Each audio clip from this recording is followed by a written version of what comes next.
एकदम मधभरम हो गया है। इतना पानी तू नुकसान करता है, तोरे समझ में ना आई आवत राजू। वाटर लेवल इतना नीचे चला जात बा, तू इतना पानी अड़कावत है राजू, एकदम सारे मधभरम हो चुका है तू। राजू हमारे पटीदार जवन बा 10 भैंस रखे हैं 10 छी। हाँ, और दिने भी वही पाइपी धोवत है।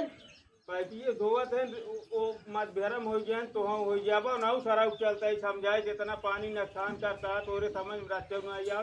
पहले 30 फुट बोरिंग होत रही, 60 फुट पे हो लिया, 100 फुट पे हो लिया। करे बाद अब 150 पानी में झंक जाबा, जहाँ ना आए वहीं वाले से पूछे तू इतना नाजायज पानी अड़कावत है, तोरे समझ में रखे में आई आवत राजू। हटा पानी नुकसान